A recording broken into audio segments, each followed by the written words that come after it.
আশা করছি আপনারা সবাই ভালো আছেন এবং ভালোর দলে আছেন। আমিও ভালো আছি আর ভালোর দলে আছি। নতুন একটা ঘটনায় যাব, আশা করছি ভালো লাগবে আপনাদের। আপনারা সবাই জানেন, বাংলাদেশের পরে সবচেয়ে বেশি আমাদের যারা শোনেন তারা হচ্ছেন আমাদের মিডল ইস্টের ভাই বোনেরা, এবং সেখান থেকেই পাওয়া একটি ঘটনা, সেই ঘটনাটি পড়ে শোনাবো। যেভাবে লেখা আছে সেভাবেই পড়ে শোনাচ্ছি। ইমাম সাহেব বদলা চায়, জীবনের বদলে জীবন নিয়ে যাবে। এখন আল্লাহ ভরসা, আব্দুল্লাহও তোমাদের সাথে আছে। আল্লাহর কাছে দোয়া চাও, আল্লাহ রক্ষা করবেন। কি ভাবছেন? বুঝতে হলে চলুন শুনে আসি। আসসালামু আলাইকুম রাসেল ভাই, আমি সৌদি আরব থেকে আল মামুন শিশির বলছি। আমি ভূত এফএমের একজন নিয়মিত শ্রোতা আগেই ছিলাম। এই ঘটনা আমি প্রথম পাঠাচ্ছি। আমি আমার পরিচয়, ঠিকানা একটি সমস্যাজনিত কারণে দিতে পারছি না। আমি সরাসরি ঘটনায় চলে যাচ্ছি। ঘটনার শুরুর আগে আমি বলি, আমি সৌদি আরব আসার 2 মাস পর থেকে একটা সমস্যার জন্য আমার চাকরিটা চলে যায়। আমি চিন্তায় পড়ে যাই, কারণ বাংলাদেশ থেকে অনেক কষ্ট করে টাকা ঋণ করে বিদেশে এসেছি। তাই আমি চাকরির সন্ধানে এদিকে ওদিকে ঘুরতে থাকি। অবশেষে আমি সৌদি আরবের তরুবা নামক জায়গায়, পাহাড়ি এলাকায়, মরুভূমির মাঝে, জনবসতির থেকে অনেক দূরে একটা চাকরির সন্ধান পাই। চাকরিটা হলো, সেখানে ছাগল মরুভূমিতে চড়াতে হয়, দেখাশোনা করতে হয়। ঋণ এবং টাকার অভাবে আমি সেখানেই কাজ নেই। আমার মালিক, মানে আমার সৌদি কফিল, সে আমাকে গাড়ি করে খাবার আর প্রয়োজনীয় জিনিস দিয়ে সেখানে নামিয়ে দিয়ে চলে যান। এখানে বলে রাখা ভালো, সৌদি আরবে কোনো মালিকের অধীনে কাজ করলে তাকে কফিল বলে। আমি এবং আরও একজন, তার নাম অফি, আমরা দুজন। বলে রাখা ভালো, মরুভূমিতে রাতের সময় অনেক গরম পড়ে। আমাদের ছোট একটা ঘর মরুভূমির মাঝে, আর ছোট একটা রুম ছাগলের জন্য। আমি সেখানে গাড়ি থেকে নামার পরেই বুঝতে পেরেছি আমাদের সাথে খারাপ কিছু ঘটতে চলেছে।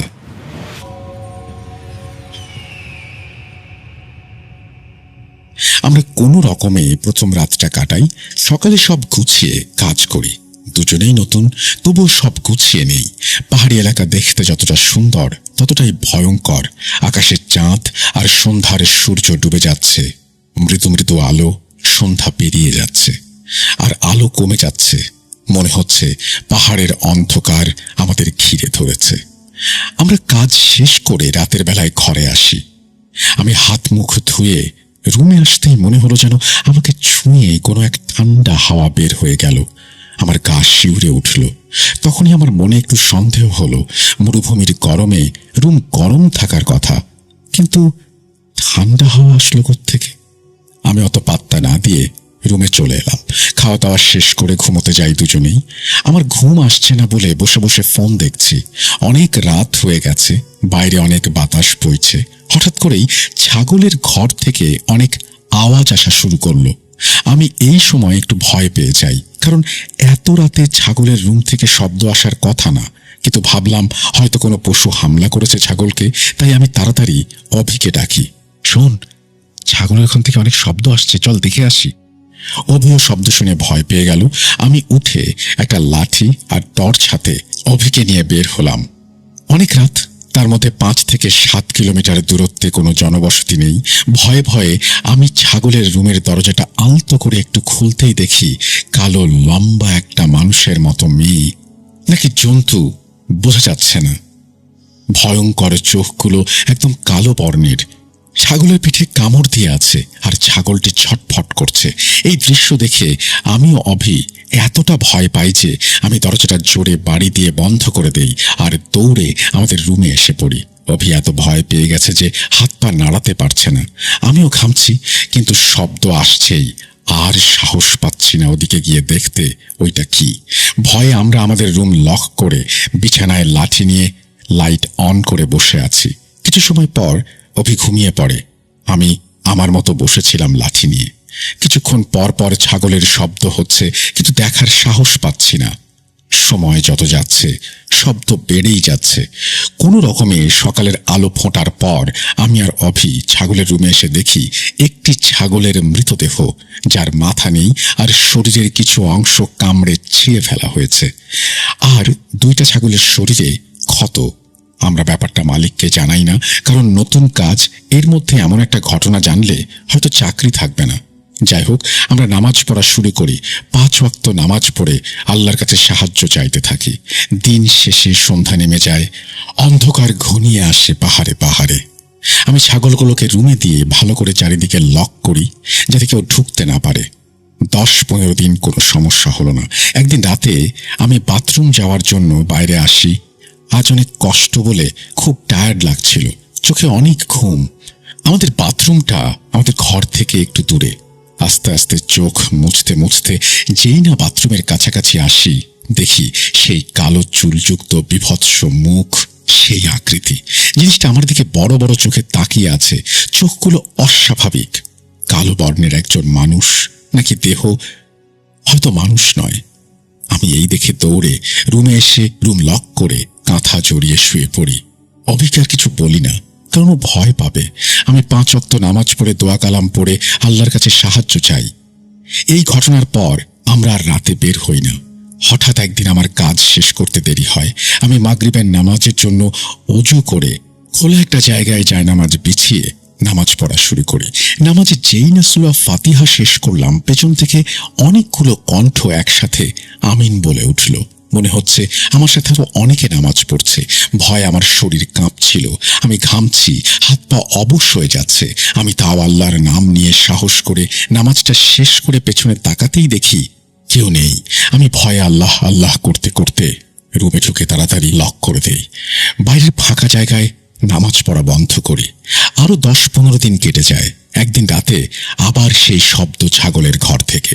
আমি আল্লাহর নাম নিতে থাকি আর দোয়া পড়তে থাকি, আল্লাহ বাঁচাও আমাকে, আল্লাহ বাঁচাও আমাদের। তখনই কিছু সময় পর আর্তনাদ শোনা যেতে থাকে। মনে হয় কোনো এক হিংস্র পশু আর্তনাদ করছে, আর বাইরে ঝোড়ো বাতাস বইছে। আমরা আল্লাহ আল্লাহ বলে ডেকে চলেছি, আল্লাহ তুমি ছাড়া এই বিপদে কে বাঁচাবে আমাদের। হঠাৎ সব শব্দ বন্ধ হয়ে যায়, আর চারদিকে নিস্তব্ধ হয়ে যায়, যেন কোনো বড় ঝড় আসবার প্রতীক্ষা। আমরা দোয়া কালাম পড়তে পড়তে ঘুমিয়ে পড়ি। ফজরের আগে আগে আমার কানে একটি শব্দ ভেসে আসে, ওঠো, নামাজের সময় হয়েছে। এই শুনে আমি লাফ দিয়ে উঠে পড়ি।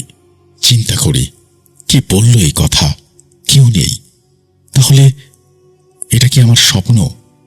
এরপর 1 মাস কেটে যায়, আর কোনো সমস্যা নেই।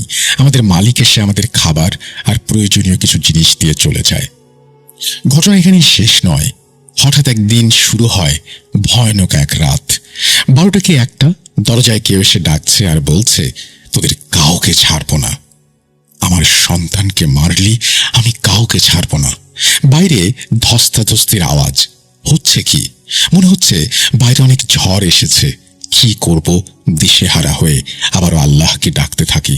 ঠিক 20 মিনিট পর সব ঠান্ডা হয়ে যায়, যেমন কালবৈশাখী ঝড় আসবার আগের নিস্তব্ধতা। সেই রাতে যেন কোনো এক অজানা শক্তি আমাদের রক্ষা করেছে। রাত পেরিয়ে দিনের আলো ফুটছে, মনে একটু স্বস্তি ফিরে পাচ্ছি। দেখতে দেখতে সকাল হয়ে গেল। আমরা দরজা খুলে বাইরে গিয়ে আশেপাশে দেখলাম, ঝড় হলে যেমন উলট পালট হয়ে যায় সবকিছু, সেই অবস্থা। সব পরিষ্কার। আমরা ছাগলগুলিকে নিয়ে কাজে যাই। কাজ শেষ করে আসবার পথে মনে হলো, এমনটা কেন হচ্ছে আমাদের সাথে? অভি আর আমি ভাবতে থাকি। বাসায় আসার পথে 3 কিলোমিটার দূরে আমরা একটা খেজুর বাগান দেখতে পাই। তাড়াতাড়ি কাজ শেষ করে ছাগলগুলোকে খাবার এবং পানি দিয়ে ঘর ভালোভাবে লক করে ওই খেজুর বাগানের দিকে রওনা হই। যাচ্ছি যাচ্ছি, পথ যেন শেষ হচ্ছে না। তার মধ্যে মরুভূমির এই গরম, 4 বোতল পানি শেষ, তাও পিপাসা মিটছে না। অবশেষে আমরা সেই জায়গায় গিয়ে পৌঁছাই। বাগানটা ছিল অনেক বড়। বাগানের আশেপাশে কোনো মানুষ আছে কিনা খুঁজতে থাকি। অবশেষে একজন লোককে দেখতে পাই। ওনাকে ডাকতেই উনি আমাদের দিকে অবাক দৃষ্টিতে তাকিয়ে থাকে। আমরা কাছে গিয়ে তার পরিচয় জিজ্ঞেস করি। তিনি একজন পাকিস্তানি লোক। তিনি আমাদের জিজ্ঞেস করেন আমরা এখানে কিভাবে এলাম। আমি আর অভি ওনার সাথে ওনার রুমে একটু বিশ্রাম নিলাম এবং সমস্ত ঘটনা খুলে বললাম। পাকিস্তানি ভাইয়ের ভাষ্য মতে তার সাথে 3 জন লোক কাজ করে এই খেজুর বাগানে, আর পাহাড়ি এলাকায় আমরা মাত্র 2 জন কেন, এটাই তার জিজ্ঞাসা। এমনিতেই পাহাড়ি এলাকায় জিনভূতের বাস। তিনি বলেন তোমরা 2 জন এখানে না থাকলেই ভালো, যত তাড়াতাড়ি সম্ভব চলে যাও, জায়গাটা ভালো না, আমরাও চলে যাব। কথা বলতে বলতে প্রায় সন্ধ্যা নেমে এসেছে। আমরা তাঁদের কাছ থেকে বিদায় নিয়ে আমাদের ঘরের উদ্দেশ্যে রওনা হই। কিছু দূর যেতেই সূর্য পাহাড়ের আড়ালে চলে যায়। অন্ধকার রাস্তায় আমরা 2 জন মরুভূমির মাঝে হাঁটতে থাকি। বাড়ির উদ্দেশ্যে হাঁটছি। আমরা বুঝতে পারছিলাম আমাদের সাথে খারাপ একটা কিছু ঘটতে চলেছে, তাই আমরা তাড়াতাড়ি পা চালাই। আশেপাশে পাহাড়ি পশু পাখির শব্দ, পাহাড়ের ওপরে কোনায় কোনায় অনেকগুলো চোখ যেন জল করে আমাদের দিকে তাকিয়ে আছে। এক পর্যায়ে অভি আর আমি দৌড়াতে থাকি। আমরা দৌড়াই জীবন বাঁচানোর জন্য। সেই লোমহর্ষক মানুষ খেকর দল যেন আমাদের পিছু নিয়েছে। মনে হচ্ছিল আমরা সারা জীবনে আর ফিরতে পারবো না। দিশেহারা হয়ে এদিক ওদিকে দৌড়াই।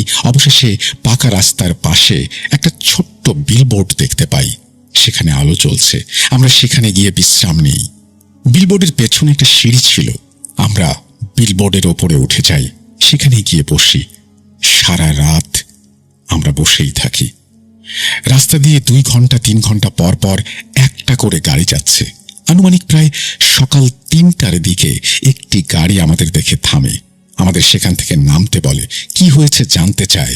আমরাও তাকে সব ঘটনা খুলে বলি। সে ছিল সৌদি লোক। সে আমাদের কফিলকে কল দিয়ে জানতে চাইলে আমরা তাকে অনেক রিকোয়েস্ট করি কল না দিতে, কারণ আমাদের চাকরি থাকবে না তাহলে। ওই সৌদি লোকটি আমাদের তার সাথে গাড়িতে করে রুম পর্যন্ত পৌঁছে দেয়। আমরা হাত মুখ ধুয়ে ঘরে এসে ঘুমিয়ে পড়ি। সকালবেলা আমরা উঠে ছাগলদের খাবার দেই আর কাল রাতের কথা ভাবতে থাকি। কেউই বাড়িতে কল দিয়ে কিছু জানাই না, কারণ অনেক টাকা ঋণ। তার মতে বাড়িতে এইসব খবর শুনলে তারা চিন্তা করবে, চলে আসতে বলবে।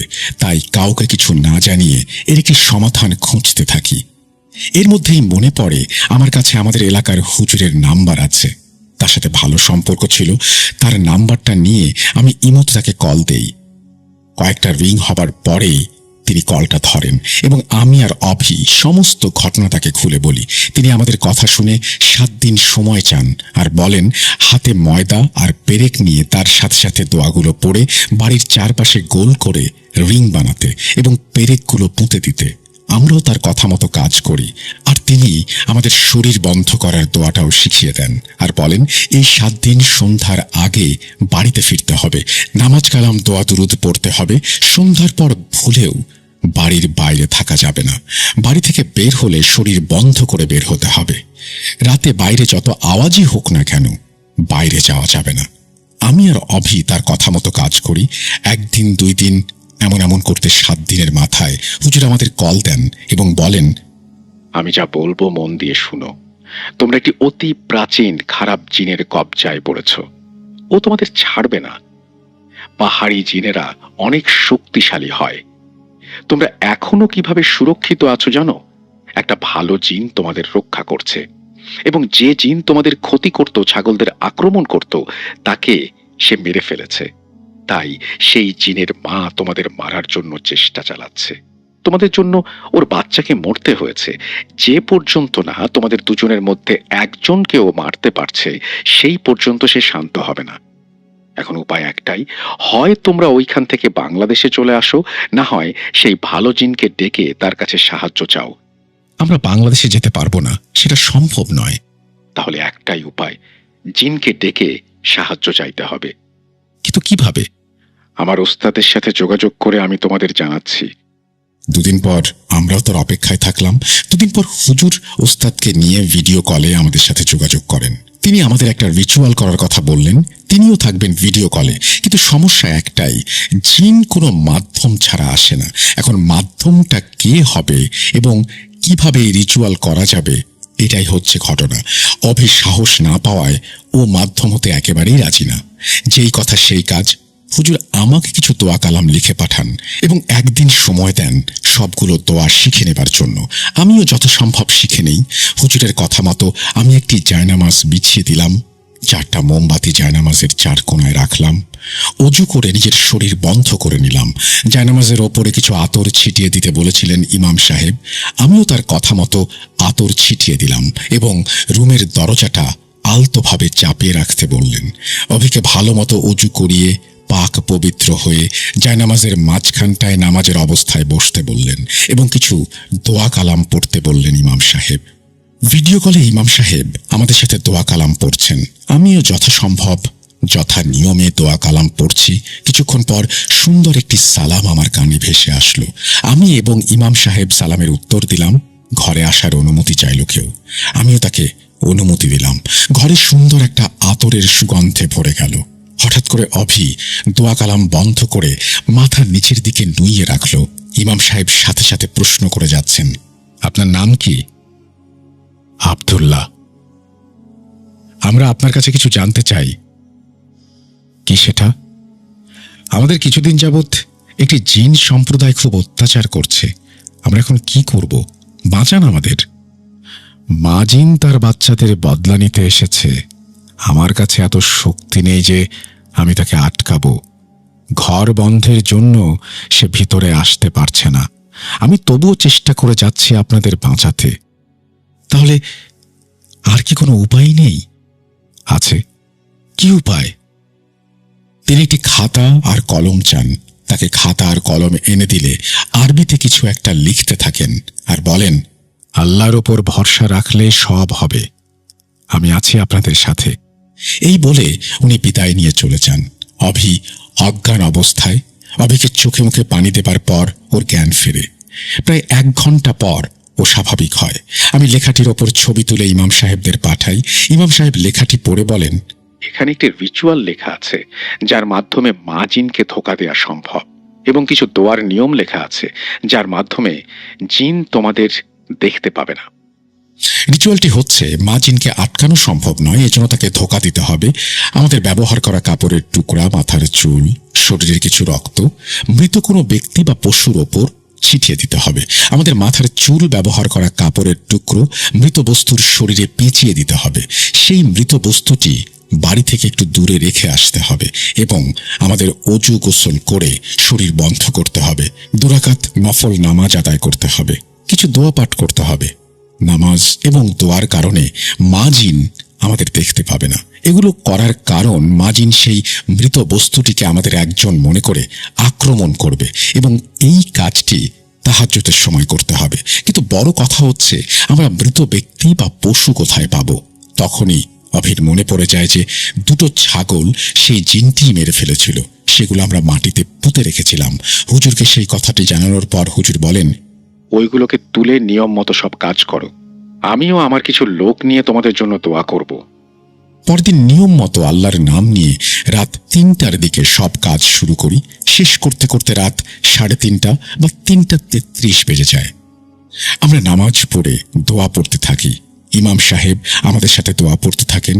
কিছু সময় পর বাইরে খুব বাজে একটা আওয়াজ হয়। মনে হচ্ছে ঝড় শুরু হয়ে গেছে। চারিদিকে হিংস্র প্রাণীর গর্জন। মনে হচ্ছে ঘরের চাল আমাদের মাথায় ভেঙে পড়বে। এর মধ্যে আমাদের ঘরের দরজা কিছু একটার ধাক্কায় খুলে যায়। অভি অজ্ঞান হয়ে যায়। হুজুর চিৎকার করে দোয়া পড়তে থাকেন। আমি আল্লাহ আল্লাহ বলে ডাকতে থাকি। কোথাও কি কোনো ভুল করেছি আমরা? সব ওলট পালট হয়ে যাচ্ছে কেন?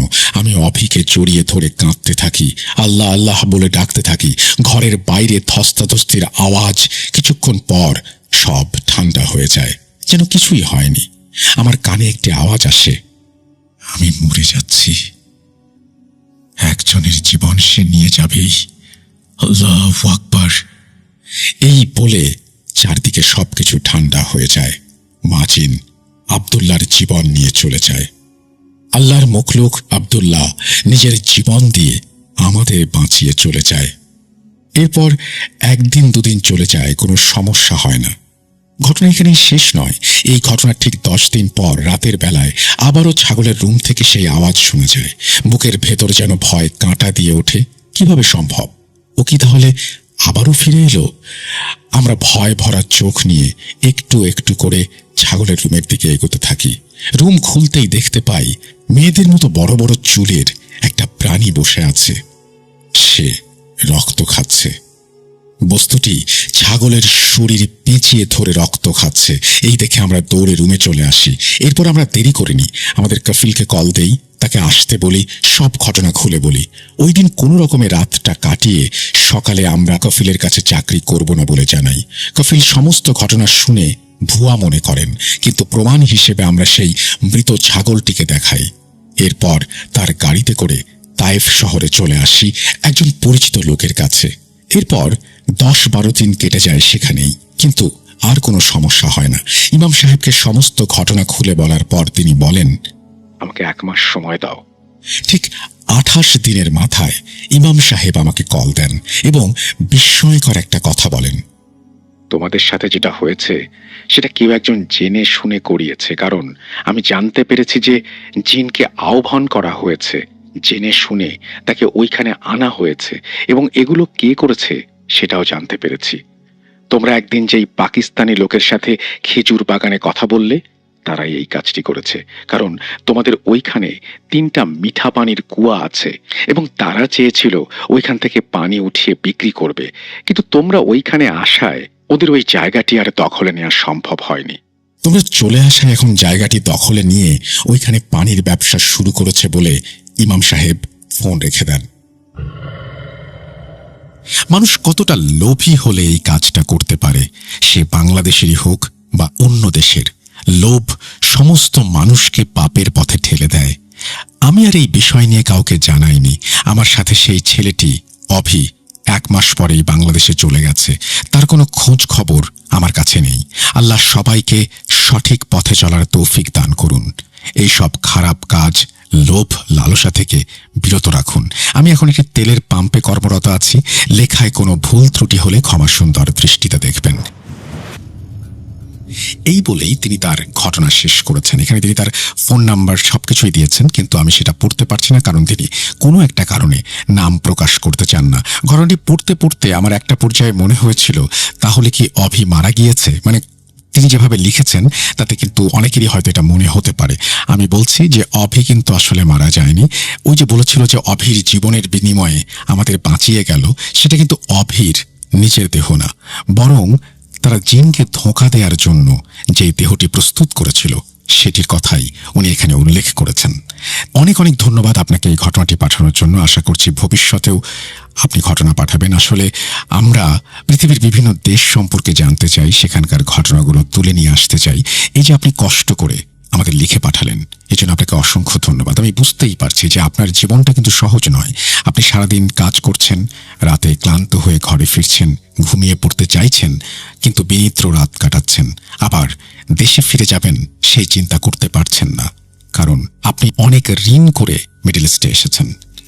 আপনার জন্য অনেক অনেক শুভকামনা থাকলো। আপনি যে এই ব্যস্ততার মাঝে, এই কষ্টের মাঝেও আমাদের লিখে পাঠিয়েছেন, এই জন্য আপনাকে অসংখ্য ধন্যবাদ। আপনি ভালো থাকবেন এবং আপনার যত সমস্যা আছে আল্লাহ যেন তা দূর করেন, এবং আপনার যা প্রত্যাশা আছে সেই প্রত্যাশা যেন তিনি পূরণ করেন।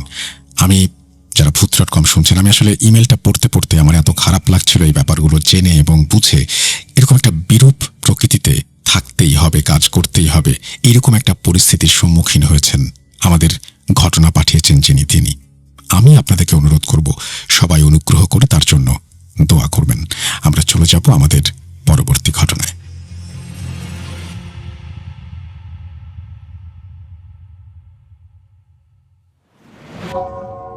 আবারও রাতের আঁধারে ভয়ের রাজ্য ফুঁড়ে ফিরেছি সেই পুরনো সুরে। বিশ্বাস করা বা না করা আপনার ব্যাপার, but the old music comes alive. Truth.com The Fear Returns with Russell. Welcome back. আপনাদের সবাইকে স্বাগত জানাচ্ছি আমি রাসেল। আশা করছি আপনারা সবাই ভালো আছেন, ভালোর তলে আছেন। আমিও ভালো আছি আর ভালোর তলে আছি। নতুন একটা ঘটনায় যাব, যেভাবে লেখা আছে সেভাবেই পড়ে শোনাচ্ছি। আসসালামু আলাইকুম রাসেল ভাইয়া ও প্রিয় লিসেনার্স। আজ মরিয়ম নামের এক নারীর জীবনে ঘটে যাওয়া এক ঘটনা আপনাদের শোনাবো। মরিয়মকে যখন কিছু নির্দিষ্ট মানুষ দেখতেন, তখন তাদের দাবি ছিল তারা নাকি মরিয়মের পেছনে 4টি ভয়ানক ছায়া দেখতে পান। আপনারা হয়তো ভাবছেন, এই আধুনিক যুগে ছায়া বা ভৌতিক অবয়ব দেখার দাবিটা কতটা যুক্তিসঙ্গত। কিন্তু বিশ্বাস করুন, এই 4টি ভয়ানক ছায়ার কারণে মরিয়ম তার ব্যক্তিগত জীবনে যে পরিস্থিতির শিকার হয়েছেন এবং যা কিছু তাকে সহ্য করতে হয়েছে, তা শোনার পর আপনাদের গায়ের লোম খাড়া হয়ে যাবে। মরিয়ম কুড়িগ্রাম এলাকার বাসিন্দা। তার জীবনটা এক সময় খুব সুন্দর ছিল, সবকিছুই খুব স্বাভাবিক এবং আনন্দের সাথে কাটছিল। 2018 সালে তার বাগদান সম্পন্ন হয়। পাত্র ছিলেন একটি সম্ভ্রান্ত পরিবারের সন্তান। বাগদানের পর ধীরে ধীরে সবকিছু সামনের দিকে এগোতে থাকে, কিন্তু বাগদানের পর থেকে বিয়ে পর্যন্ত পৌঁছাতে পৌঁছাতে মাঝখানে প্রায় 2 বছর সময় কেটে যায়। শেষমেশ তাদের বিয়ের তারিখ ঠিক হয় এবং 2020 সালের 30 নভেম্বর তাদের বিয়ে সম্পন্ন হয়। বিয়ের পরেও মরিয়ম জানিয়েছেন যে শুরুর কিছুদিন খুব ভালোভাবেই কেটেছিল, ঠিক যেমনটা নতুন দম্পতির ক্ষেত্রে হওয়া উচিত। কিন্তু বিয়ের আমেজ কাটতে না কাটতেই মাত্র কিছুদিনের মধ্যেই তিনি তার চারপাশে কিছু অদ্ভুত জিনিস লক্ষ্য করতে শুরু করেন। তার স্বামীর স্বভাব বা চরিত্র এমনিতে খারাপ ছিল না, বা বিয়ের আগে এমন কোনো আচরণ তিনি দেখেননি। কিন্তু দেখতে দেখতে অল্প কিছুদিনের মধ্যেই, আসলে বিয়ের মাত্র কয়েক সপ্তাহের মধ্যেই, তার স্বামীর সাথে তার বাবার বাড়ির সম্পর্কের অবনতি ঘটতে থাকে। মানে মরিয়মের স্বামীর সাথে মরিয়মের পরিবারের সদস্যদের বনিবনা একদম বন্ধ হয়ে যায়। এই পুরো পরিবর্তনটা ঘটতে মাত্র 1 মাস সময় লেগেছিল।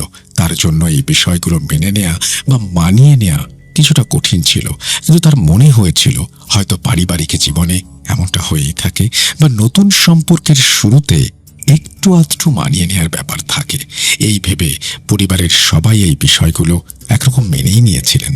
কিন্তু 1 মাস পর মরিয়মের সাথে যা ঘটে তা কেউ কোনোদিন কল্পনাও করতে পারেনি। সত্যি বলতে এই ধরনের ঘটনা খুব কম মানুষই শুনেছেন অথবা দেখেছেন।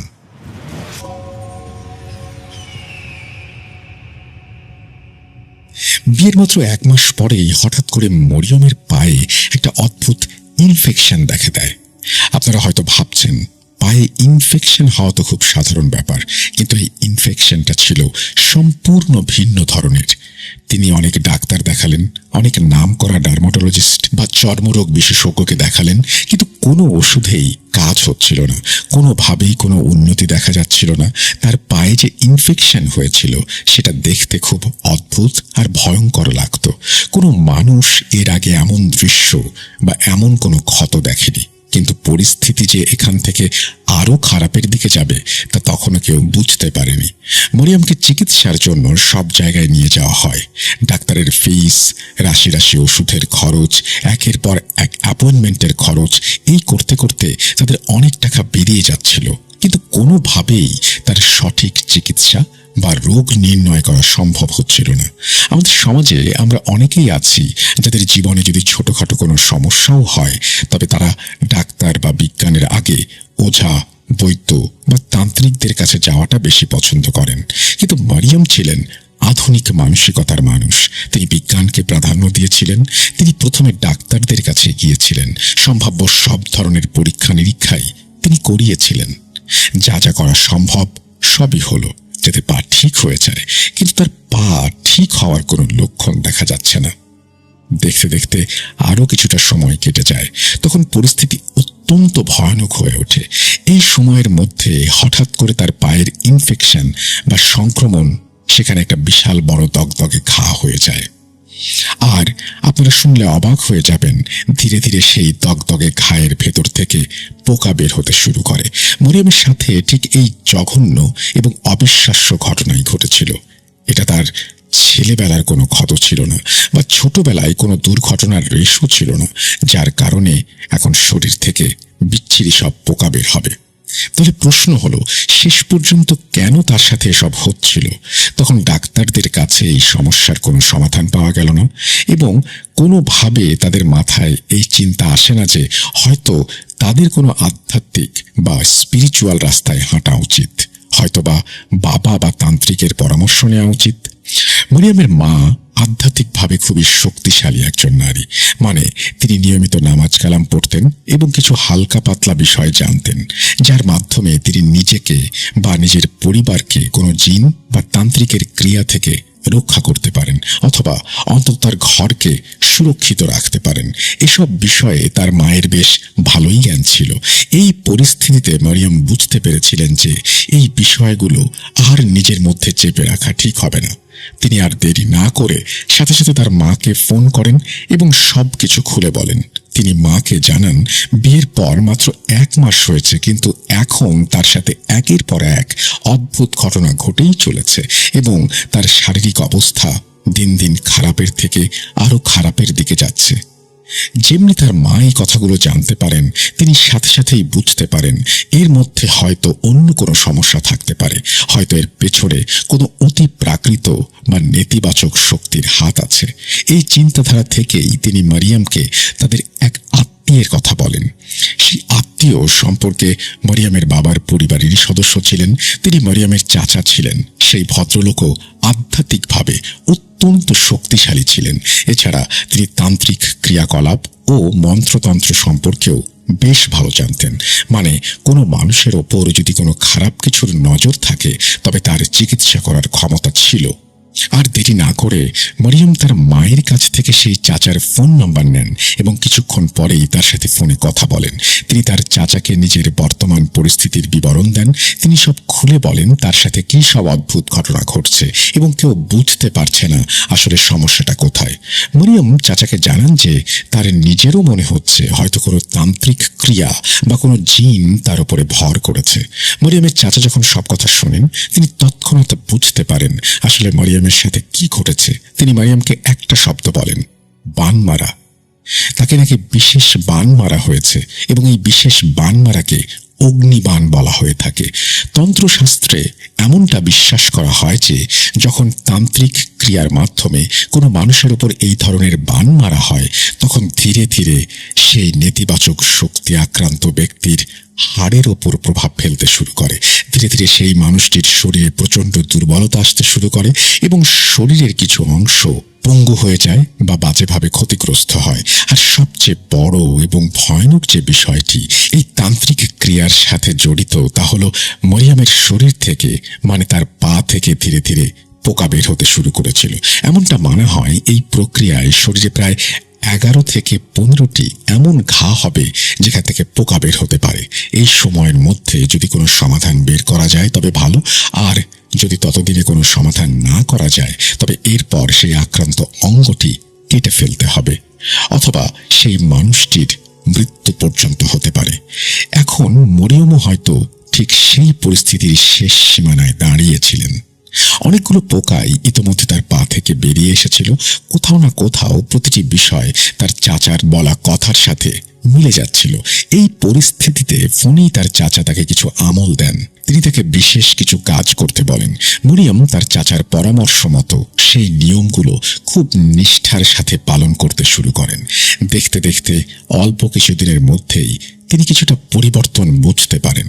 পরিস্থিতি যে একদমই ঠিক হয়ে গিয়েছিল তা নয়, এমনটা ছিল না যে তার ব্যথা একদম গায়েব হয়ে গিয়েছে, কিন্তু আগের চেয়ে অবস্থা কিছুটা ভালো হতে শুরু করেছিল। তবে এই সব কিছুর পরেও মরিয়মের ব্যথা হতো এবং সেটা অসহনীয় পর্যায়ে চলে যেত। তিনি বলেছিলেন যে ব্যথার ধরনটা ছিল অদ্ভুত। কখনো কখনো সেটা সাধারণ ব্যথার মতো মনে হতো, আবার কখনো কখনো মনে হতো যেন তার পায়ের সেই নির্দিষ্ট অংশটা কেউ খুব বাজেভাবে পুড়িয়ে দিচ্ছে। এক তীব্র জ্বালা পোড়া অনুভব করতেন তিনি, যা সহ্য করা ছিল অত্যন্ত কষ্টকর এবং বেদনাদায়ক। এই কারণে যখনই তার সাথে এমন কিছু ঘটত বা ব্যথার তীব্রতা বেড়ে যেত তিনি সাথে সাথে তার সেই চাচাকে ফোন করতেন। এরপর সেই চাচা ফোন থেকে কিছু আমল বলে দিতেন। আশ্চর্যজনকভাবে এর কিছুদিন পরেই মরিয়ম সত্যি আরাম পেতেন। এগুলো সব তার চোখের সামনে ঘটা বাস্তব ঘটনা। এর বাইরেও আরো একটি ঘটনা ঘটেছিল যা মরিয়মকে এটা ভাবতে বাধ্য করেছিল যে তার চাচা যা কিছু বলছেন তা কোথাও না কোথাও একদম ধ্রুব সত্য। এই সব কিছুর মধ্যে তার শ্বশুর বাড়িতে, অর্থাৎ তিনি বর্তমানে যেখানে বসবাস করছিলেন সেখানে প্রায় কিছু ভিন্ন গোষ্ঠীর মানুষ বাস করতেন। তারা খুব ঘন ঘন আসতেন। তাদের মধ্যে একজন দলনেত্রী ছিল যার নাম ছিল তারামন।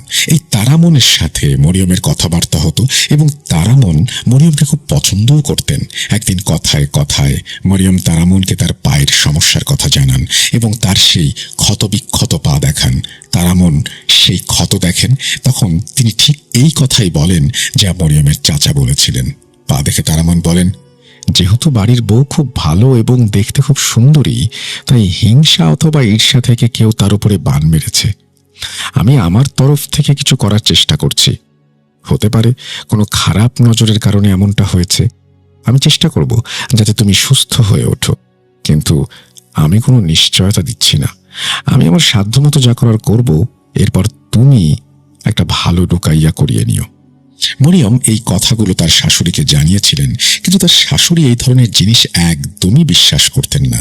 তিনি সেই মুহূর্তেও একই কথা বললেন, এসব বিশ্বাস করার কোনো মানে হয় না। 2021 সাল শুরু হয়ে যায়। দেখতে দেখতে সেই বছরের অর্ধেক সময় বা 6 মাস পার হয়ে যায়। পরিস্থিতি তখনও অনেকটা একই রকম ছিল। মরিয়ম বিভিন্ন সমস্যার মধ্য দিয়ে যাচ্ছিলেন, কিন্তু কোনো মতে তিনি সেগুলোকে সহ্য করে দিন পার করছিলেন। তার চাচা তাকে নিয়মিত সাহায্য করে যাচ্ছিলেন। দেখতে দেখতে জুন মাস 2021 সাল আসে। তখন মরিয়ম এবং তার স্বামী সন্তান নেয়ার পরিকল্পনা করেন। যে কোনো পরিবারে যখন প্রথম সন্তান আসার খবর আসে, তখন সেটা খুশির বন্যা বইয়ে দেয়। পরিবারের প্রতিটি সদস্য আনন্দে আত্মহারা হয়ে ওঠেন। এখানে তার পরিবারে, বিশেষ করে তার স্বামীর সাথে অদ্ভুত সব ঘটনা ঘটতে শুরু করে। ধীরে ধীরে মরিয়ম এবং তার স্বামীর মধ্যে প্রচণ্ড ঝগড়াঝাটি বা অশান্তি শুরু হয়ে যায়। খুব ছোটখাটো বা তুচ্ছ বিষয় নিয়ে তাদের মধ্যে লঙ্কা কাণ্ড বেঁধে যেত। শুরুতে এই ঝগড়াগুলো কিছুটা কম ছিল, কিন্তু সময়ের সাথে সাথে তা বাড়তে থাকে এবং এক সময় তা অত্যন্ত ভয়ানক রূপ ধারণ করে। তাদের ঝগড়াগুলো এতটাই হিংস্র বা ভয়ানক হতো যে কোনো সাধারণ মানুষ তা কল্পনাও করতে পারবে না। বাইরের কোনো মানুষ যদি তাদের এই অবস্থা দেখত, তবে তাদের মনে হতো যে এই স্বামী স্ত্রী একে অপরের জন্ম জন্মান্তরের শত্রু। এই সব কিছুর মধ্যে একদিন মরিয়ম যখন নিজের পক্ষে কথা বলার চেষ্টা করছিলেন, তখন তার স্বামী তাকে মারধর পর্যন্ত করেন। মরিয়ম এই পুরো ঘটনার কথা তার পরিবারকে জানান, কারণ যতক্ষণ পর্যন্ত ঝগড়া মুখের কথা বা তর্কের মধ্যে সীমাবদ্ধ থাকে, ততক্ষণ পর্যন্ত সেটাকে স্বাভাবিকভাবে ধরে নেওয়া যায়। রাগের মাথায় বা তর্কের খাতিরে যে কোনো মানুষই তর্ক করতে পারে, কিন্তু যখনই গায়ে হাত তোলার প্রসঙ্গ আসে, তখন সেটা একটা বড় ধরনের হিংস্রতা হয়ে দাঁড়ায়। আর এরপর কোনো মানুষেরই আর পেছনে ফিরে তাকানো উচিত নয়। মরিয়ম ঠিক তাই করলেন। তিনি তার মাকে সবকিছু খুলে বললেন। তখন মরিয়ম 3 মাসের অন্তঃসত্ত্বা ছিলেন। এই পরিস্থিতিতে তার মা তাকে শ্বশুর বাড়িতে রাখা নিরাপদ মনে করলেন না এবং তাকে নিজেদের কাছে, অর্থাৎ বাবার বাড়ি বা বাপের বাড়িতে ফিরিয়ে নিয়ে আসলেন। এখন মরিয়ম তার মায়ের কাছে থাকেন। এখানে আসার পর তার সাথে পরিস্থিতি আরো খারাপের দিকে যেতে শুরু করলো। ডাক্তাররা তাকে ডেলিভারির জন্য যে সম্ভাব্য ডেট দিয়েছিলেন, তা ছিল 2022 সালের ফেব্রুয়ারি মাস। এই পুরো সময়টা তিনি তার মায়ের সাথেই নিজের বাড়িতে থাকছিলেন, কিন্তু এখানে থাকার সময় তিনি এক অদ্ভুত অনুভূতি অনুভব করতে শুরু করলেন। রাতে যখন তিনি ঘুমোতে যেতেন, তখন তার মনে হতো ঘরে অন্য কারো উপস্থিতি আছে। তার মনে হতো যেন চারপাশে কেউ একজন আছে, এমন কেউ যে তাকে বিরক্ত করতে চায় বা তার ক্ষতি করতে চায়। তার মনে হতো সেই অদৃশ্য শক্তিটি চায় না যে তার সন্তান এই পৃথিবীতে আসুক, অথবা সে চায় যে মরিয়ম নিজেই এই পৃথিবী থেকে বিদায় নিক। এই সব কিছুর পাশাপাশি মরিয়ম আরও একটি ভয়ানক বিষয় লক্ষ্য করলেন। তিনি অনুভব করলেন যে তার পেটের ভেতর থাকা বাচ্চাটি নড়াচড়া বন্ধ করে দিচ্ছে। মাঝে মাঝে তার মনে হতো যেন বাচ্চাটার শরীরে কোনো প্রাণী নেই। আর একজন গর্ভবতী মায়ের জন্য এই বিষয়টি কোনোভাবেই স্বাভাবিক বলে গণ্য করা যায় না। এই সব আতঙ্কের কথা তিনি তার মায়ের সাথে শেয়ার করতেন। তার মা কিছু আমল করে সমস্যা সমাধানের চেষ্টা করতেন। এছাড়া মরিয়ম অনেক আওয়াজ শুনতে পেতেন। তিনি যে আওয়াজগুলো শুনতে পেতেন বা যে উপস্থিতি অনুভব করতেন, তার মনে হতো সেগুলো মূলত ঘরের বাইরে বা চারপাশে ঘটছে। ঘরের ভেতর ঢুকে কেউ তাকে সরাসরি বিরক্ত করতে পারছিল না, তবে পেটের বাচ্চার নড়াচড়া বন্ধ হয়ে যাওয়াটা একদমই স্বাভাবিক ছিল না। এই বিষয়টি তাদের সবাইকে খুব ভাবিয়ে তুলেছিল এর পাশাপাশি মরিয়মের পায়ের সেই পুরনো সমস্যাও তাকে নতুন করে ভোগাতে শুরু করে। মানসিকভাবে বিপর্যস্ত হয়ে পড়ে মরিয়ম। কষ্টগুলো তাকে দিশেহারা করে তোলে। এইসব কষ্টের কথা তিনি তার স্বামীর সাথেও শেয়ার করতে পারছিলেন না। শ্বশুরবাড়ির কারোর সাথে তার যোগাযোগ ছিল না। স্বামী এই দুঃসময়ে তার কোনো খোঁজ খবর নিচ্ছিলেন না। শেষ পর্যন্ত নিজের সুখ দুঃখের কথা তিনি তার মা ছাড়া আর কাকেই বা বলবেন। হঠাৎ করে এক রাতে তার ফেসিয়াল প্যারালাইসিস বা মুখমণ্ডল অবশ হয়ে যাওয়ার মতো ঘটনা ঘটে। মানে তার মুখের এক পাশ পুরোপুরি অবশ বা প্যারালাইজড হয়ে যায়। এই সময় সমস্যাগুলো পাহাড় সমান হয়ে দাঁড়িয়েছিল এবং তাদের দুশ্চিন্তার কোনো শেষ ছিল না। আর দেরি না করে তার মা তাকে হাসপাতালে নিয়ে যান। সেখানে তার ট্রিটমেন্ট শুরু হয়। এর সাথে মরিয়মের মা চাইছিলেন তার পেটে যে বাচ্চাটি আছে তাকে অপারেশন করে এখনই বের করে নেওয়া হোক। কারণ মরিয়ম এমনিতেই মানসিকভাবে খুবই বিপর্যস্ত ছিলেন এবং শারীরিকভাবেও তিনি খুব কষ্ট করছিলেন। তার উপর মাঝে মাঝেই তার মনে হতো বাচ্চা নড়াচড়া করছে না। তাই মরিয়মের মা ডাক্তারকে অনুরোধ করেন বাচ্চাটি প্রসব করিয়ে দেওয়ার জন্য। কিন্তু তখনও তার ডেলিভারির তারিখ ছিল ফেব্রুয়ারি মাসে, আর তখন চলছিল ডিসেম্বর মাস। ওই হাসপাতালে একজন ডাক্তার ছিলেন যার নাম ছিল শাহিদা। মরিয়মের মা তাকেই এই অনুরোধ করেছিলেন, কিন্তু ডাক্তার শাহিদা তাদের এই প্রস্তাবে রাজি হননি। তিনি মানা করে দেন। তিনি বলেন বাচ্চার ডেলিভারির জন্য এখনো অনেক সময় বাকি আছে। এত তাড়াতাড়ি ডেলিভারি করানো উচিত হবে না। এতে মা এবং বাচ্চা উভয়ই ক্ষতিগ্রস্ত হতে পারে। কোনো বড় ধরনের সমস্যা দেখা দিতে পারে। ডাক্তারের পরামর্শ মেনে নিয়ে মরিয়মের মা রাজি হয়ে যান। অল্প কিছুদিনের চিকিৎসাতেই মরিয়মের ফেসিয়াল প্যারালাইসিস কিছুটা ভালো হয়ে যায় এবং তিনি রিকভার করেন। এরপর তাকে হাসপাতাল থেকে ডিসচার্জ করে বাড়িতে পাঠিয়ে দেওয়া হয়। বাড়িতে আসার পর মোটামুটি স্বাভাবিকভাবে আরো কিছুটা সময় কাটে। প্রায় আধা বা পৌনে এক মাসের মতো সময় কেটেছে। হঠাৎ একদিন তিনি বুঝতে পারলেন যে তার পেটের বাচ্চাটি নড়াচড়া একদম বন্ধ করে দিয়েছে। এর আগে যা মাঝে মাঝে হতো এখন তা স্থায়ীভাবে মনে হচ্ছিল। তাকে দ্রুত আবার হাসপাতালে নিয়ে যাওয়া হয়। সেখানে পরীক্ষা নিরীক্ষার পর একটি অত্যন্ত মর্মান্তিক খবর পান তারা। তার পেটের সন্তানটি আর বেঁচে নেই। এই খবরটি ছিল অত্যন্ত হৃদয় বিদারক। এটা তাকে ভেতর থেকে দুমড়ে মুচড়ে দিয়েছিল। এই কঠিন সময়ে একজন নারীর তার স্বামীকে সবচেয়ে বেশি প্রয়োজন। তার স্বামী তার পাশে থাকা তো দূরের কথা, তাদের মধ্যে কথাবার্তাও হচ্ছিল না, যার ফলে তিনি তার এই তীব্র শোক কারো সাথে ভাগ করে নিতে পারেননি। জানুয়ারি 9, 2022 সেদিন তার মৃত সন্তান প্রসব করানো হয়। কিন্তু এরপর হাসপাতালে থাকাকালীন তিনি যা দেখলেন তা ছিল আরো ভয়ানক। তিনি তখনও হাসপাতালেই ছিলেন, ঘুমননি, সম্পূর্ণ জেগে, চোখ খোলা। তিনি একদম একা ছিলেন। এক অদ্ভুত গা ছমছমে পরিবেশ ছিল সেই রাতে।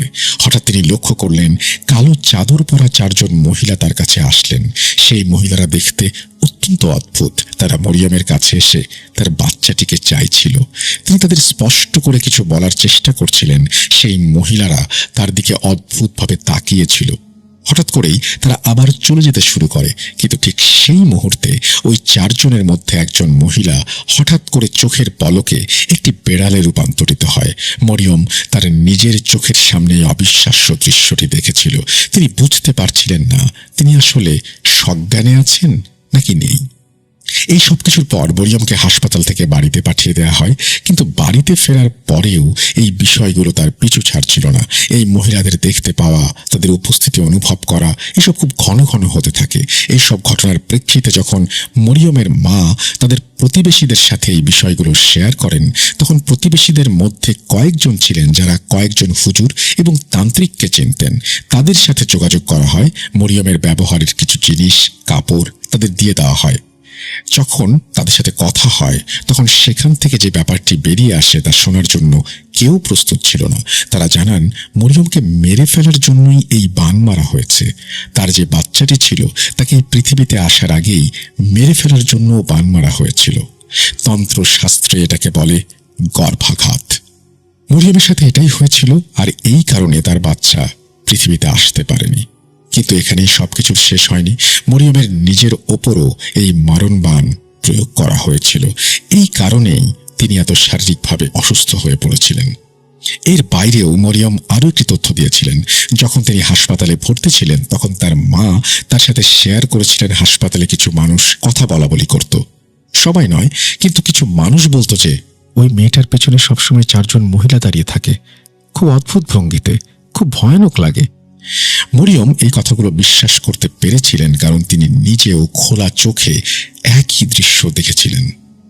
এরপর আরও কিছুটা সময় কেটে যায়। মরিয়ম শারীরিকভাবে কিছুটা সুস্থ হয়ে ওঠেন। মরিয়মের সেই চাচা, যিনি প্রথম থেকেই তাকে সাহায্য করছিলেন, তিনি তাদের জানান যে মরিয়মের বিয়ের অনুষ্ঠানের পর থেকেই তাকে বান মারার চেষ্টা করা হয়েছিল। হয়তো তারা মরিয়মকেও ঠিকভাবে সেভাবে মারতে চেয়েছিল যেভাবে বাচ্চাটিকে মেরে ফেলা হয়েছে। এরপর মরিয়মকে তার চাচার কাছে নিয়ে যাওয়া হয়, সেখানে কিছু আমল করানো হয়। তারপর থেকে ওই মহিলাগুলোকে দেখার বিষয়টি বন্ধ হয়ে গিয়েছিল। কিন্তু কোথাও না কোথাও আজও তিনি পুরোপুরি সুস্থ বা সঠিক নেই। কিছু না কিছু সমস্যা তার লেগেই আছে। বেশিরভাগ সমস্যাই তার মনে হয় সেই বান মারার কারণেই হচ্ছে। হয়তো কোনো প্যারানর্মাল ব্যাপার আছে যার জন্য এই সমস্যাগুলো চাইলেও সমাধান করা যাচ্ছিল না। যদিও মরিয়ম এখন তার স্বামীর সাথে থাকতে শুরু করেছেন, কিন্তু পরিস্থিতি কোথাও না কোথাও আজও আগের মতোই রয়ে গেছে। আজও তাদের মধ্যে ঝগড়া, মারামারি, অশান্তি লেগেই থাকে। এর পাশাপাশি মরিয়ম শারীরিকভাবেও এখনো সাফার করেন। সেই অদ্ভুত ছায়াগুলো শ্বশুরবাড়িতে ফিরে যাবার পরেও আবার অনুভব করতে শুরু করেছেন। প্রিয় লিসেনার্স, এই ছিল আজকের ঘটনা। আমি সিফাত আলম বিদায় নিচ্ছি। আসসালামু আলাইকুম। এই বলেই ঘটনাটি শেষ করেছেন সিফাত আলম। তিনি সংগ্রহ করেছেন এই ঘটনাটি। আর কার ঘটনা সেটা তো আপনারা শুনলেনই প্রথমে। আমরা আশা করব ঘটনাটি প্রথম থেকে শেষ পর্যন্ত আপনারা শুনেছেন। একটু প্রিসাইজ করে লেখা যেত হয়তো, বাট ওকে, আপনারা যে কোনো মন্তব্যই কমেন্ট সেকশনে লিখতে পারেন। একটা চমৎকার এপিসোড হলো আজকে। অনেকেই হয়তো পছন্দ করেছেন, অনেকে পছন্দ করেননি। আমি শুধুমাত্র এটুকু বলবো, যারা পছন্দ করেছেন যদি এখনো পর্যন্ত সাবস্ক্রাইব করে না থাকেন তাহলে আমাদের চ্যানেলটি সাবস্ক্রাইব করে নেবেন এবং অবশ্যই বেল আইকনটিতে ক্লিক করতে ভুলবেন না। আপনারা সবাই জানেন ফেব্রুয়ারি মাসে আমরা হতে চাই 2 মিলিয়নের এক বিশাল পরিবার। জানি অনেক কঠিন, তবু চেষ্টা করতে ক্ষতি কি। আজকের মতো বিদায় নিচ্ছি। কথা হবে আবারও। সেই পর্যন্ত সবাই ভালো থাকুন, সুস্থ থাকুন। মোস্ট ইম্পর্টেন্টলি ভূত.com এর সাথে থাকুন। আল্লাহ হাফেজ।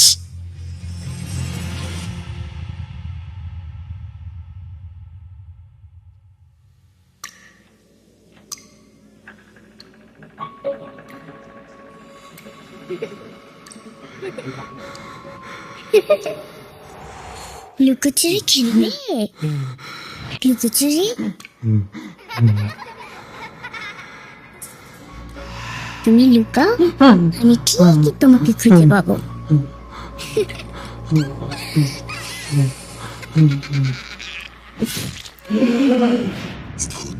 Voot.com with Russell. Welcome back. আপনাদের সবাইকে স্বাগত জানাচ্ছি। আমি রাসেল। আশা করছি আপনারা সবাই ভালো আছেন, ভালোর দলে আছেন। আমিও ভালো আছি আর ভালোর দলে আছি। কোনো কথা না বাড়িয়ে এবার একটা অডিও ক্লিপে যাব এবং এই অডিও ক্লিপটি আমাদের জন্য সংগ্রহ করেছেন সাবিত আলম। চলুন কথা না বাড়িয়ে সরাসরি ঘটনায় যাই। আশা করছি প্রথম থেকে শেষ পর্যন্ত শুনবেন এবং ভালো লাগবে আপনাদের।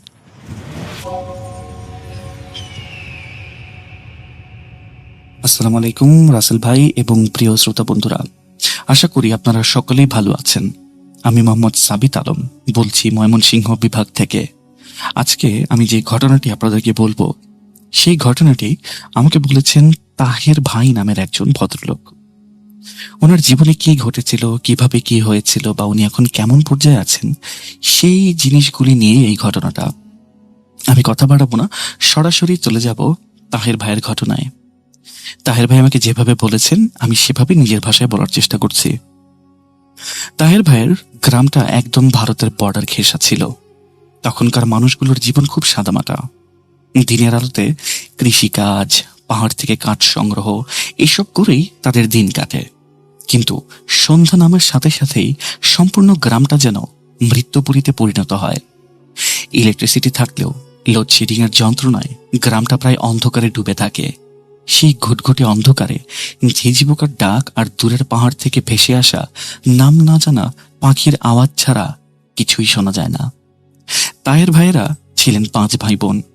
উনি ছিলেন মেজ। ওনার বড় ভাই হ্যারিস সাহেব, সাথে ছোট ভাই ওসমান, এছাড়াও বাকি 2 বোন হিনা এবং নৌমিতা। ওরা তখনও স্কুলের গণ্ডি পেরোয়নি। ওনাদের আব্বা এবং আম্মা দুজনেই ছিলেন বয়সের ভারে একেবারেই নুজ। আব্বা সারা দিন হাড় ভাঙা খাটুনি খেটেছেন সংসারের জন্য। শেষ বয়সে এসে ওনার শরীরটা আর চলতো না। সারাদিন বাড়ির দাওয়ায় বসে থাকতেন, ফ্যাল ফ্যাল করে উঠানের সামনে তাকিয়ে থাকতেন, মাঝে মাঝে হুকও টানতেন। আর সেই ধোয়ার কুণ্ডলের দিকে তাকিয়ে হয়তো নিজের ফেলে আসা যৌবনের দিনগুলোর কথা ভাবতেন। ওনার সেই নীরব উপস্থিতির মাঝে কেমন যেন একটা বিষণ্ণতা ছিল। তাহের ভাইয়ের পরিবারটা ছিল একান্নবর্তী। গ্রামের সেই পুরাতন আমলের মাটির দোতলা বাড়ি, উপরে টিনের চাল, সামনে বিশাল বড় উঠোন, সব মিলিয়ে একটা জমজমাট সংসার ছিল ওনাদের। বড় ভাই হ্যারিস ছিলেন সংসারের মূল উপার্জনক্ষম ব্যক্তি। ওনার স্বভাবটা ছিল মাটির মতো নরম, খুব শান্তশিষ্ট, কম কথা বলা মানুষ। কিন্তু ওনার স্ত্রী মানে তাহের ভাইয়ের বড় ভাবি রাবেয়া বেগমের মেজাজটা ছিল তার উল্টো। তিনি ছিলেন বেশ তেজস্বিনী, রাগী এবং কথায় কথায় রেগে যাওয়ার স্বভাবের। অন্যদিকে তাহের ভাইয়ের স্ত্রী নাজিয়া ভাবি ছিলেন খুবই সাদাসিধে, কিন্তু তার মুখের ভাষাটা ছিল কিছুটা ধারালো। কথায় কথায় খোঁচা দিয়ে কথা বলা বা অন্যের কথার পিঠে পাল্টা কথা বলাটা ছিল ওনার একটা বদ অভ্যাস। আপাত দৃষ্টিতে সুখী মনে হওয়া এই সংসারটার ভেতরে যে একটা অশান্তি বেরিয়ে আসছিল সেটা কেউ বুঝতে পারেনি। দিনটা ছিল ডিসেম্বরের এক হাড় কাঁপানো শীতের সকাল। হালুয়াঘাটের দিকে শীতটা একটু বেশি পড়ে।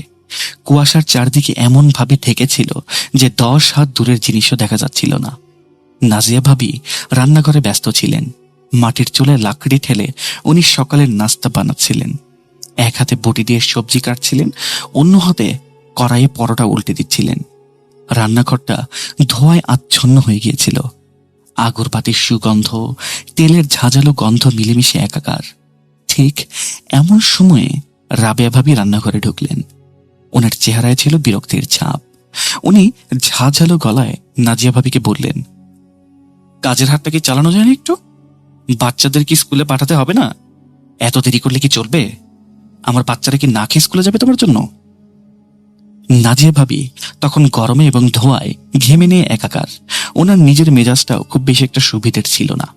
উনি পেছনে না ফিরে উত্তর দিলেন, আমি তো রোজ তাড়াতাড়ি করি ভাবি। তোমার ছেলেমেয়েরা তো আর কোনো রাজা বাদশার বংশধর নয় যে তাদের জন্য আমার ছেলেমেয়েদের থেকে আগে নাস্তা রেডি করতে হবে। আর দেরি তো আমি ইচ্ছা করে করছি না। লাকড়ি ভেজা, আগুন জ্বলছে না, সেটা দেখবে না? শুধু কি হুকুম করতেই পারো নাকি? ব্যাস, এতটুকুই ছিল বারুদে আগুন দেওয়ার মতো ঘটনা। পাহাড়ের চূড়া থেকে ছোট্ট পাথর গড়িয়ে পড়লে যেমন নিচে নামতে নামতে বিশাল ভূমিধসের রূপ নেয়, ঠিক তেমনি এই সামান্য কথা কাটাকাটির মুহূর্তে বিশাল ঝগড়ায় পরিণত হয়ে গেল। 2 জায়ের গলার আওয়াজ চড়তে শুরু করলো। ও ওর বাবার বাড়ি নিয়ে কথা শোনায়, ও এর বংশ নিয়ে কথা শোনায়, মানে চিৎকার চেঁচামেচির মতো একটা অবস্থা। ওনাদের আম্মা রান্নাঘরে এসে থামানোর চেষ্টা করলেন, কিন্তু কোনো কাজ হলো না। রাবেয়া ভাবি রাগে একদম অগ্নিশর্মা হয়ে গেলেন। তিনি দুপুরের দিকে কাঁদতে কাঁদতে নিজের সুটকেস গুছিয়ে বাপের বাড়ি চলে যাওয়ার সিদ্ধান্ত নিলেন। তাহের ভাই তখন বাড়িতেই ছিলেন। উনি নাজিয়া ভাবিকে অনেক বোঝালেন। উনি বললেন, নাজিয়া, তোমার কি দরকার ছিল এরকম তর্ক করার? বলো তো, তুমি তো ওনার মেজাজটা জানোই। ভাইজান কিন্তু ঘরের সম্পূর্ণ খরচটাই চালায়। উনি সকাল থেকে রাত পর্যন্ত শহরে হাড় ভাঙা খাটুনি কেটে আমাদের জন্য টাকা পাঠান। আমরা তো ওনার দাওয়াতেই বেঁচে আছি। একটু চুপ করে থাকতে কি ক্ষতি হয়ে যাবে? নাজিয়া ভাবি কোনো উত্তর দিলেন না, চুপ করে রইলেন। কিন্তু ওনার সেই নীরবতার মাঝেও একটা জেদ এবং চাপা ক্ষোভ লুকিয়েছিল। উনি হয়তোবা ভাবছিলেন, গরিব বলি কি ওনাদের কোনো আত্মসম্মান নেই? সন্ধ্যাবেলা হ্যারিস ভাই শহর থেকে ফিরে এলেন। ওনার কাঁধে ছিল অফিসের ব্যাগ, পরনে ছিল ঘামে ভেজা টি শার্ট আর প্যান্ট। সারাদিনের ক্লান্তি ওনার চোখে মুখে স্পষ্ট। বাড়িতে ঢুকতেই যখন শুনলেন এরকম ঝগড়াঝাটি হয়ে গেছে, তখন লোকটা একদম ভেঙে পড়লেন। উনি তাহের ভাই বা নাজিয়া ভাবিকে কটু কথাও বললেন না, শুধু একটা দীর্ঘশ্বাস ফেলে আম্মা জানের কাছে গিয়ে চুপ করে বসে রইলেন। ওনার সেই নীরবতা ছিল হাজারটা অভিযোগের থেকেও ভারী। ভাইজান তাহের ভাইয়ের দিকে তাকিয়ে খুব শান্ত কিন্তু দৃঢ় গলায় বললেন, তাহের, আমি আর এই রোজকার অশান্তি সহ্য করতে পারছি না ভাই। আমার শরীর মন খুবই ক্লান্ত। আমি চাই না তোদের সাথে সম্পর্ক খারাপ হোক, কিন্তু রাবেয়া আর এই বাড়িতে ফিরতেই চাইছে না। সে তো সব জানিয়ে দিয়েছে, বাসা যদি আলাদা না করা হয় সে ফিরবে না। তাই আমি ভাবছি শহরে গিয়ে একটা বাসা ভাড়া নেব, ওখানেই থাকবো। ভাইয়ের কথা শুনে তাহের ভাইয়ের বুকের ভেতরটা যেন মোচড় দিয়ে উঠল। উনি ভাইকে জড়িয়ে ধরে হাউমাউ করে কেঁদে ফেললেন আর বললেন, ভাইজান, আপনি চলে গেলে আমরা কাকে নিয়ে থাকবো? আপনিই তো আমাদের ছাদ, আমাদের ভরসা। এই বুড়ো মা বাবা, ছোট ভাই বোনদের কে দেখবে? ভাইজান তাহের ভাইয়ের মাথায় হাত বুলিয়ে বললেন, পাগলামি করিস না, আমি তো আছি। আমি প্রতি মাসের শুরুতে তোদের জন্য টাকা পাঠাবো। তোরা যেন না খেয়ে না থাকিস সেই ব্যবস্থা আমি করব। তুই শুধু আব্বা আম্মার দিকে খেয়াল রাখবি আর মনে সাহস রাখবি। পরের সপ্তাহে হ্যারিস ভাই সত্যি সত্যি চলে গেলেন। উনি যাওয়ার পর বাড়িটা যেন একদম শ্মশানের মতো নিস্তব্ধ। যে বাড়িতে সবসময় হাসি ঠাট্টা এবং মানুষের গলার আওয়াজ থাকতো, সেখানে এখন শুধুই দীর্ঘশ্বাস। আম্মা সারাদিন জায়নামাজ বিছিয়ে তসবি টিপতে থাকেন আর কাঁদতেন। আব্বা আগের চেয়ে বেশি চুপচাপ, ওনার দৃষ্টি যেন আরো শূন্য। সংসারের সম্পূর্ণ ভারটা এসে পড়ল তাহের ভাইয়ের কাঁধে। এতদিন তো ভাইয়ের রোজগারে আয়েশ করে কাটিয়েছেন, কোনোদিন ভাবতে হয়নি চাল কোথা থেকে আসবে, বাজার কে করে দিবে। এখন হঠাৎ করে এত বড় দায়িত্ব ঘাড়ে আসে, উনি যেন দিশেহারা হয়ে পড়লেন। একদিন বিকেলে আব্বা তাহের ভাইকে বললেন, তাহের, এভাবে হাত গুটিয়ে বসে থাকলে চলবে না বাপ। ঘরে চাল নেই, পকেটে টাকা নেই। তুই যদি কোনো চাকরি না পাস তবে গ্রামের মধ্যেই ছোটখাটো কাজ শুরু কর না। যাই হোক, কিছু একটা তো কর। ইজ্জত গেলে যাক, কিন্তু পেট তো চলবে। আব্বার কথাটা তাহের ভাইয়ের মনে ধরল। উনি ভাবছিলেন টাকা পাবেন কোথায়, ব্যবসা করতে গেলে তো পুঁজি লাগে। উনি আব্বাকে বললেন, আব্বা, ব্যবসা যে করব, হাতে তো কানাকড়িও নেই। ওনার আব্বু চুপ করে রইলেন। তাহের ভাই বুঝতে পারলেন ওনার কাছেও কোনো সলিউশন নেই। তাহের ভাই তখন ওনার এক পুরাতন বন্ধুর সাথে কথা বললেন। বন্ধু পরামর্শ দিলেন, দোস্ত, তুই শহরে যা, হ্যারিস ভাইয়ের সাথে দেখা কর, কথা বল, উনি হয়তো তোকে কোনো বুদ্ধি দিতে পারবেন। যেই কথা সেই কাজ। তাহের ভাই শহরে গিয়ে হ্যারিস ভাইকে সব বললেন। হ্যারিস ভাই বললেন, তুই দুশ্চিন্তা করিস না, তুই গ্রামে ফিরে যা, দেখ কোনো ছোটখাটো দোকান দেওয়া যায় কিনা, আমি কিছু টাকার ব্যবস্থা করে দেব তোকে। ভাইয়ের কথা শুনে মনে মনে উনি সাহস পেলেন। ফেরার পথে শহরের এক বিশাল বাজারে ওনার চোখ আটকে গেল। দেখলেন কসাইয়ের দোকানে প্রচুর ভিড়। সেখানে সারি সারি খাসি আর মুরগি জবাই করা হচ্ছে। রক্ত, মাংস, পালক আর ক্রেতাদের হইচই, সব মিলিয়ে এক এলাহি কারবার। হঠাৎ ওনার মাথায় একটা আইডিয়া এলো। ওনাদের গ্রামে তো কোনো মুরগির দোকান নেই। মানুষজনকে মুরগি বা মাংস কিনতে হলে অনেকটা পথ পাড়ি দিয়ে গঞ্জে যেতে হয়। উনি যদি গ্রামে একটা মুরগির দোকান দেন তবে তো ব্যবসাটা ভালোই চলবে। উনি বাড়িতে ফিরে আব্বাকে ওনার আইডিয়ার কথা বললেন। ওনার আব্বা বললেন, বুদ্ধিটা খারাপ না, কিন্তু দোকান দেবে কোথায় উনি? ভালো লোকেশন না হলে তো কাস্টমার আসবে না। তাহের ভাই বললেন, ওনাদের পাড়ার মোড়ে যে চাচা মিয়ার দোকানটা ভাঙন অবস্থায় পড়ে আছে, ওই পজিশনটা ভালো, 4 রাস্তার মোড়। উনি চাচার সাথে কথা বলবেন। চাচার সাথে কথা বললে চাচা সব শুনে বললেন, ওকে, দোকানটা তুই নে, মাসে আমাকে 2000 করে ভাড়া দিস, তবে ঘরটার অবস্থা ভালো না, তোকেই মেরামত করতে হবে। তাহের ভাই রাজি হয়ে গেলেন। পরের 2 দিন ধরে উনি ওনার ছোট ভাই উসমান মিলে দোকানটা পরিষ্কার করলেন। দোকানটা ছিল অনেক পুরাতন, টিনের চালগুলো জং ধরে গেছে, মাটির ফ্লোরে ইঁদুরের গর্ত। দোকানের ফ্লোরে জমে থাকা বছরের পর বছরের পুরাতন ধুলোবালি উনি পরিষ্কার করলেন। দেয়ালের ঝুল ঝাড়লেন, একটা পুরাতন টেবিল এবং 2টো প্লাস্টিকের চেয়ার জোগাড় করলেন। দোকানের জন্য নতুন সাইনবোর্ড বানালেন, বিসমিল্লাহ পোল্ট্রি হাউস। ইলেকট্রিশিয়ান ডেকে লাইট আর ফ্যানের ব্যবস্থা করলেন। গ্রামের দিকে লোডশেডিং বেশি হয়, তাই ভালো একটা মানের চার্জার লাইটও কিনলেন। এরপর উনি শহরে আবার চলে গেলেন। ভাইকে কিছু টাকা পয়সা দিলেন। সেই টাকা দিয়ে উনি প্রথম ধাপে 20টা মুরগি কিনলেন। মুরগিগুলো খাঁচায় ভরে যখন ভ্যানে করে গ্রামে নিয়ে আসলেন, তখন মনের ভেতর একটা অদ্ভুত উত্তেজনা কাজ করছিল। উনি ভাবলেন, হয়তো আল্লাহ এবার মুখ তুলে চেয়েছে। উনি দোকান চালু করলেন। প্রথম দিন খুব একটা কাস্টমার এলো না। উনি সারাদিন দোকানের চেয়ারে বসে মাছি তাড়ালেন। গ্রামের মানুষ নতুন দোকান দেখে উকিচুকি মারলো, কিন্তু কেউ কিছু কিনলো না। দ্বিতীয় দিন একই অবস্থা। মনের ভেতরে একটু টেনশন হতে লাগলো। উনি ভাবলেন, ভুল করলেন না তো? কিন্তু 3rd দিন থেকে বিকেলে একটা বাচ্চা এসে বলল, ভাই, আম্মা বলছে আধা কেজি মুরগি দিতে। তাহের ভাইয়ের মুখে হাসি ফুটল। সেই যে শুরু। তারপর আস্তে আস্তে দোকানের বিক্রি বাড়তে লাগলো। উনি শহর থেকে মুরগি এনে গ্রামে বিক্রি করতেন, লাভের টাকা দিয়ে বাড়ির জন্য বাজার করতেন, বাচ্চাদের জন্য নানান চকলেট খেলনা কিনতেন। আম্মা বেশ খুশি, আব্বা দূর থেকে দেখে মিটমিট করে হাসতেন। তাহের ভাইয়ের মনে হতো, যাক বাবা, আল্লাহ এবার মুখ তুলে তাকিয়েছেন। কিন্তু উনি ঘৃণাক্ষরও টের পাননি ওনার এই সুখের দিন খুব শীঘ্রই শেষ হতে চলেছে। এক অশুভ ছায়া ওনার এবং ওনার পরিবারের দিকে ধেয়ে আসছে। প্রিয় লিসেনার্স, এতক্ষণ এত কিছু বললাম কারণ হচ্ছে পরবর্তীতে যেই ঘটনাগুলো আপনারা শুনতে পারবেন, যদি আগের কথাগুলো না বলতাম তাহলে অবশ্যই রিলিভেন্স খুঁজে পাবেন না। দ্যাটস ওয়াই অনেক কথাই বলে ফেললাম। এবার চলুন আসল দিকে যাওয়া যাক। দোকানটা যে জায়গায় ছিল তার ভৌগোলিক অবস্থানটা একটু অদ্ভুত। দোকানের ঠিক পেছনের দিকেই ছিল বিশাল একটা বাঁশঝাড়, আর বাঁশঝাড়ের ওপাশেই ছিল গ্রামের পুরাতন কবরস্থান। দিনের বেলা জায়গাটা সাধারণ মনে হলেও রাত নামলে ওখানকার বাতাস কেমন যেন হয়ে যেত। বাতাসের ভেতর দিয়ে বাতাস, বাঁশঝাড়ের ভেতর দিয়ে বাতাস, শাঁ শাঁ শব্দ মনে হতো। মনে হতো কেউ যেন দীর্ঘশ্বাস ফেলছে। গ্রামের মুরব্বীরা বলতেন ওই কবরস্থানের সীমানায় নাকি সন্ধ্যের পরে যাওয়া নিষেধ। কিন্তু তাহের ভাই এই সমস্ত কুসংস্কারে বিশ্বাস করতেন না। ব্যবসার খাতিরে ওনাকে অনেক রাত পর্যন্ত দোকান খোলা রাখতে হতো। সেদিন ছিল বৃহস্পতিবার। রাত তখন প্রায় 10টা বাজবে। গ্রামের দিকে রাত 10টা মানে অনেক রাত, শহরের মতো নয়। রাস্তাঘাট একেবারেই ফাঁকা। কুয়াশায় ল্যাম্পপোস্টের আলোগুলো কেমন যেন ঘোলাটে হয়ে আসছিল।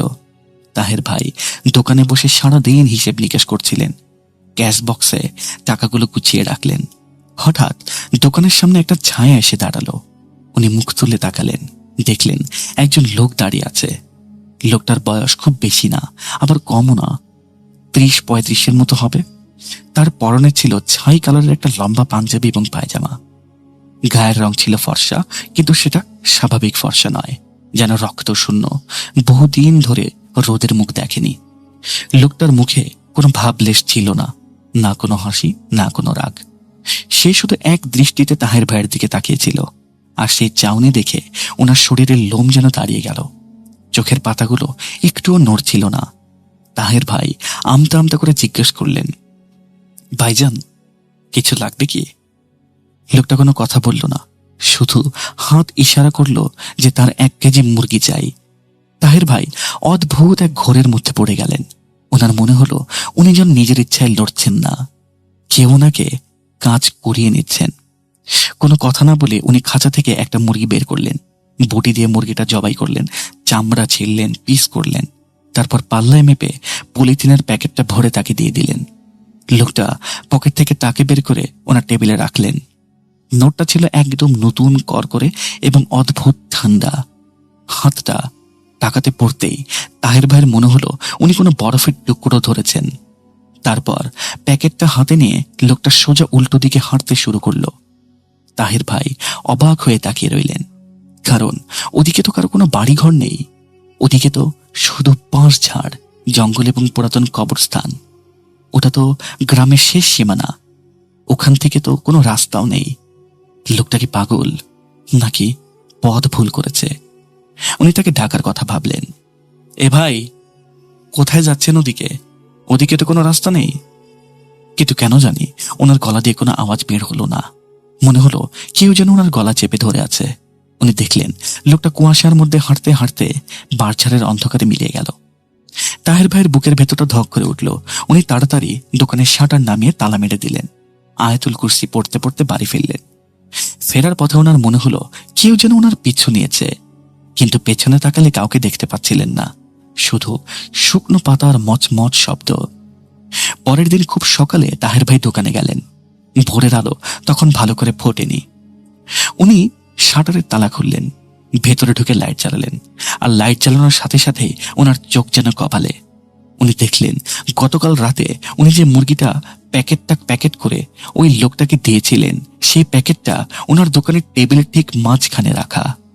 উনি নিজের চোখকে বিশ্বাস করতে পারলেন না। দৌড়ে গিয়ে প্যাকেটটা ধরলেন। হাতের স্পর্শে বুঝলেন মাংসটা একদম তাজা, এমনকি রক্তগুলো জমাট বাঁধেনি, লাইক এই মাত্র জবাই করা হয়েছে। বাট এটা কিভাবে সম্ভব? উনি তো নিজের হাতে দোকান বন্ধ করেছেন, তালা মেরেছেন। চাবি তো ওনার বালিশের নিচেই থাকে। সারা রাত দোকানের শাটার বা ভেন্টিলেটর ভাঙার কোনো উপায় নেই, বা ভাঙেও নি কে? তাহলে এই প্যাকেট দোকানের ভেতরে কিভাবে এলো? ওনার হাত পা কাঁপতে শুরু করলো। এটা নিশ্চয়ই কোনো মানুষের কাজ নয়, কোনো চুরি না, উল্টো কোনো কিছু কেউ রেখে গেছে।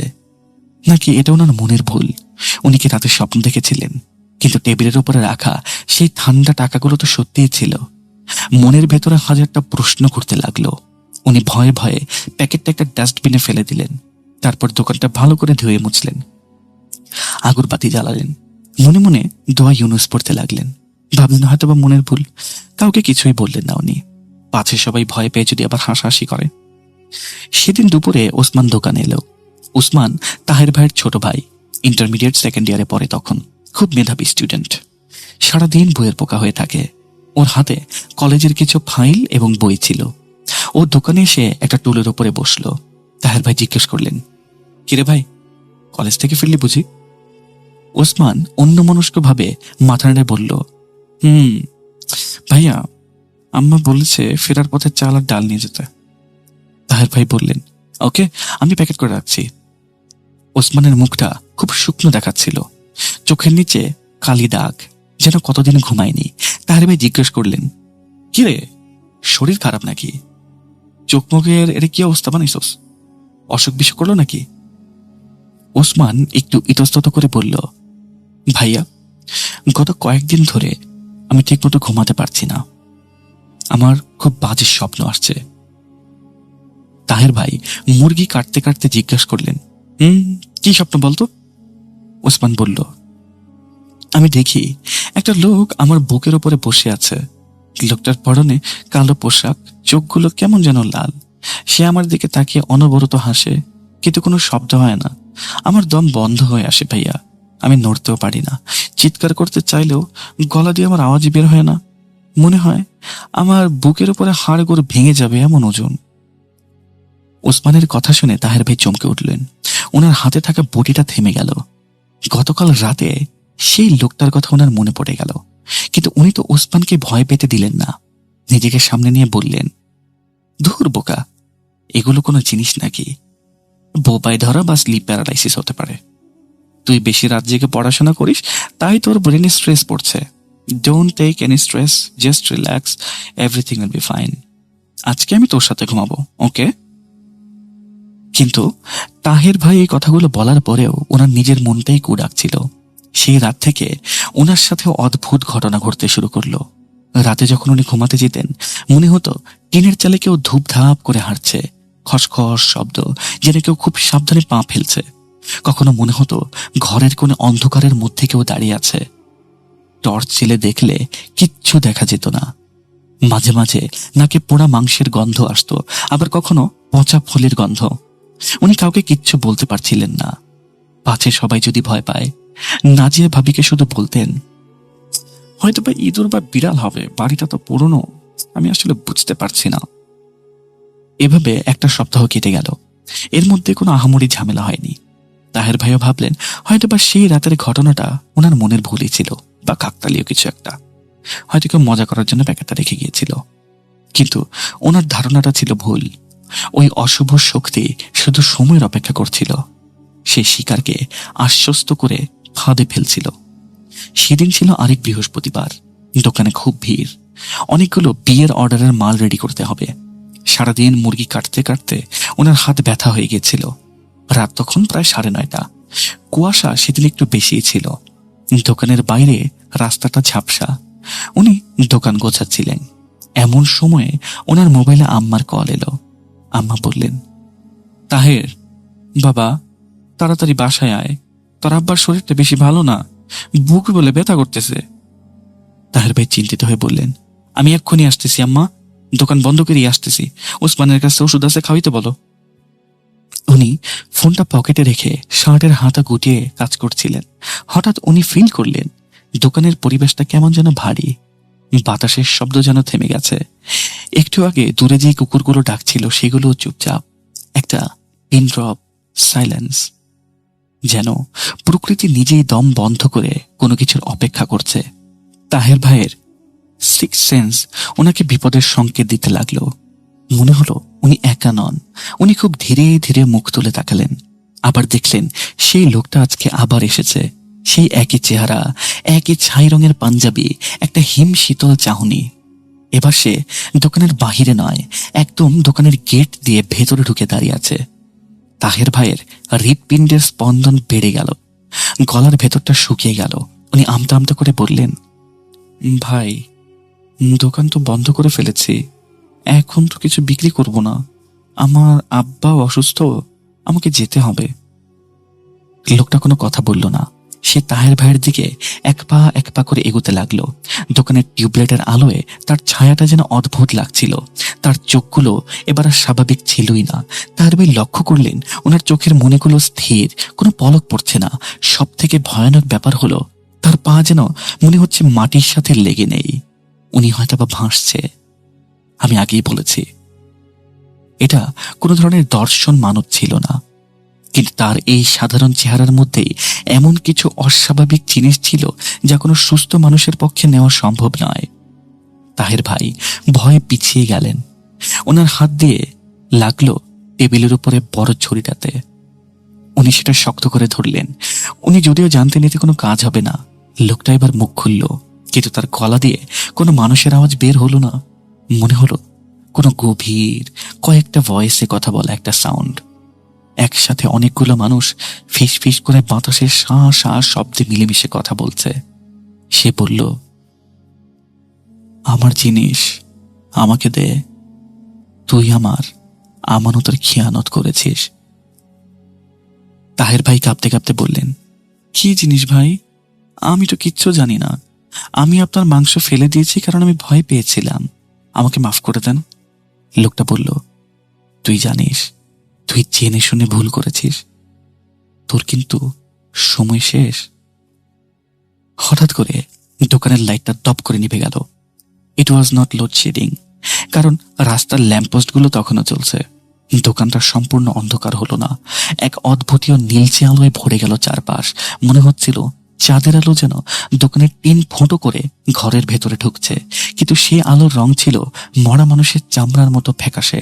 তাহের ভাই দেখলেন লোকটার শরীরটা কেমন যেন হয়ে গেল, তার অবয়বটা ধোঁয়াশার মতো। সে মানুষটা ধীরে ধীরে কেমন যেন ছায়ার মতো পরিণত হলো। তার হাতগুলো কেমন যেন লাগছিল রাবারের মতো, আর সেই লম্বা হাত সে বাড়িয়ে তাহের ভাইয়ের দিকে দিতে লাগছিল বলে মনে হলো। তাহের ভাই আমাকে বলেছেন যে এই জিনিসগুলি তার কল্পনা হতে পারে, কারণ নর্মালি ওনার হাতের শেপের কোনো পরিবর্তন হয়নি। It was just his intuition or hallucination. তবে ওই লোকটাকে উনি দেখেছিলেন। তাহের ভাই চিৎকার করতে চাইলেন, বাঁচাও আমাকে, কে আছো এখানে? কিন্তু ওনার ভোকাল কর্ড যেন প্যারালাইজড। কোনো সাউন্ড বের হলো না, শুধু গোঙানির মতো শব্দ বের হলো। উনি দেয়ালের সাথে পিঠ ঠেকিয়ে দাঁড়িয়ে রইলেন। সেই ছায়াটা ওনার একদম কাছে চলে এলো। উনি তার শ্বাস প্রশ্বাসের দুর্গন্ধ পাচ্ছিলেন। বহুদিনের পুরাতন কবর খুলে যে ভ্যাপসার পচা গন্ধ বের হয়, ঠিক তেমন। সে তার হাত বাড়িয়ে হাড় খিকখিকে শরীর দিয়ে তাহের ভাইয়ের ডান পায়ে স্পর্শ করলো। তার স্পর্শ ছিল অনেক ঠান্ডা, মনে হলো বরফ। তাহের ভাই ওনার শরীরটার ভেতরে মনে হচ্ছিল বরফ ঢুকে গেছে। এই দুই বিপরীত অনুভূতি একসাথে ওনাকে গ্রাস করলো। অসহ্য যন্ত্রণা। ওনার মনে হলো ওনার মস্তিষ্কের ভেতরের রগগুলো ছিঁড়ে যাবে। উনি মাটিতে লুটিয়ে পড়লেন। ওনার চোখ উল্টে যাচ্ছিল। জ্ঞান হারানোর ঠিক আগ মুহূর্তে উনি শুনলেন সেই জিনিসটি ওনার কানে ফিসফিস করে বলছে, তুই ভুল জায়গায় এসেছিস, বড় ভুল জায়গা। ওনার যখন জ্ঞান ফিরল তখন উনি ময়মনসিংহ মেডিকেল কলেজ হাসপাতালের বেডে। ওনার নাকের মধ্যে অক্সিজেনের নল, হাতে স্যালাইন চ্যানেল করা, চোখের সামনে সবকিছু ঝাপসা। উনি নড়তে চাইলেন কিন্তু পারলেন না। ওনার সম্পূর্ণ শরীরের ডান পাশটা একদম প্যারালাইজড। উনি কথা বলতে চাইলেন কিন্তু জিহ্বাটা যেন মুখের ভেতরে পাথরের মতো ভারী হয়ে আটকে আছে। ওনার বেডের পাশে হ্যারিস ভাই, উসমান এবং ওনার স্ত্রী নাজিয়া ভাবি দাঁড়িয়ে আছেন। সবার চোখ লাল, কান্না করতে করতে ফুলে গেছে। ডাক্তার এসে জানালেন তাহের ভাইয়ের ম্যাসিভ স্ট্রোক হয়েছে। ওনার ব্রেনের একটা নার্ভ ড্যামেজ হয়ে গেছে, যার ফলে শরীরের এক পাশ প্যারালাইজড। মেডিকেল সায়েন্সে এর কোনো ব্যাখ্যা নেই। এত কম বয়সে, যার আগের কোনো রোগ নেই, ব্লাড প্রেশার নেই, ডায়াবেটিস নেই, এমন সুস্থ সবল মানুষের এমন অবস্থা কেন হবে? ডাক্তাররা অনেক টেস্ট করালেন, সিটি স্ক্যানস, এমআরআই সব রিপোর্ট নর্মাল ছিল। কিন্তু তাহের ভাই তো জানতেন ওনার সাথে কি হয়েছিল।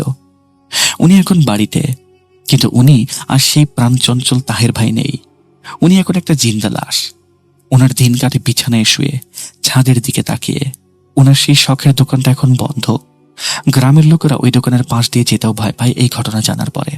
সবাই বলে ইটস এ হন্টেড প্লেস। অনেক রিক্সাওয়ালা নাকি গভীর রাতে দোকানের ভেতর থেকে কান্নার আওয়াজ শুনতে পায়। আবার কেউ কেউ বলে অমাবস্যার রাতে দোকানের ভেতর থেকে নাকি নীলচে আলো দেখতে পাওয়া যায়, কিন্তু কেউ সাহস করে দেখে না। ওনার আব্বা এই ঘটনার পর আরো বেশি ভেঙে পড়েন। সারাদিন জায়নামাজে বসে ছেলের জন্য দোয়া করেন। ওনার আম্মা চোখের পানি ফেলতে ফেলতে প্রায় অন্ধ হয়ে যাওয়ার জোগাড়। আর নাজিয়া ভাবি, সেই তেজস্বিনী নারী, এখন একদম শান্ত। তিনি এখন ছায়ার মতো স্বামীর সেবা যত্ন করেন, ওনাকে খাইয়ে দেন। ওনার চোখের দিকে তাকালে আর সেই রাগ দেখা যায় না, দেখা যায় গভীর শূন্যতা। এই ঘটনাটা ঘটেছিল আজ থেকে প্রায় 15 থেকে 20 বছর আগে।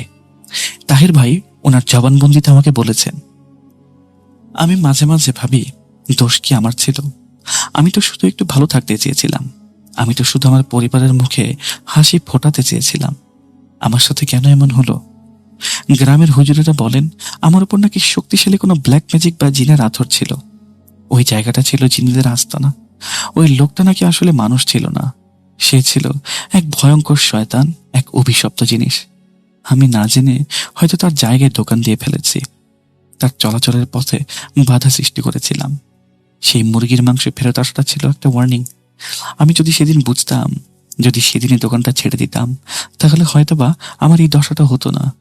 কিন্তু মানুষের লোভ আর জিদ মানুষকে অন্ধ করে দেয়। আমি অন্ধ হয়েছিলাম পরিবার চালানোর জন্য। অনেক হুজুর দেখিয়েছি, সবাই আমাকে বলে এটা এমন একটা কালো জাদু যেটা আমার কোনো আত্মীয়ই করেছে, কিন্তু কে করেছে আজ পর্যন্ত জানতে পারিনি। আমি এখন আমার শেষ বয়সে আছি, এভাবেই হয়তোবা মৃত্যুবরণ করব। আপনাকে আমি এই ঘটনাটা বলছি কারণ আমি চাই যে মানুষ যেন ওয়ার্নিংগুলি ভালো মতো দেখে, কেউ যেন আমার মতো ভুল না করে। যারা এই ঘটনাটা শুনছেন ওনাদের কাছে আমার একটা অনুরোধ থাকবে, যদি কোনো অস্বাভাবিক কোনো কিছু দেখেন এভাবে যে এই জিনিসগুলি আপনাকে সংকেত দিতে চায়, দয়া করে স্পেশালিস্ট কারোর সাথে কথা বলে নেবেন। কাউকে বলবেন না, এমন ভুলটা করবেন না। অবশ্যই কারোর সাথে শেয়ার করবেন। আমাদের চারপাশে এমন অনেক শক্তি ঘুরে বেড়ায় যাদের সাথে টক্কর দিতে যাওয়া মানে নিজের ধ্বংস ডেকে আনা। তাহের ভাই এখন আর কারোর সাথে দেখা করতে পারেন না, কথাও বলতে পারেন না। ওনার বাম হাতের আঙুলগুলো একটু একটু কাজ করে, তাই অনেক কষ্টে উনি আমাকে ঘটনাটা লিখে পাঠাতে চাইলেও উনি আমাকে লিখে পাঠাতে পারেননি। উনি আমাকে বলেছেন যে উনি জানেন না কতদিন উনি বাঁচবেন। ডাক্তাররাও আশা ছেড়ে দিয়েছেন। তারা বলেছেন এখন উপরওয়ালার মিরাকল ছাড়া ওনাকে বাঁচানো সম্ভব না। উনি এখন মৃত্যুর জন্য লড়াই করছেন, কিন্তু মৃত্যুর পরে উনি মুক্তি পাবে কিনা সেই সন্দেহটাও রয়ে গেল। নাকি সেই শয়তানের শক্তিটা কবরেও তার পেছু নিবে। সেই ঠান্ডার স্পর্শটা উনি এখন অনুভব করতে পারেন।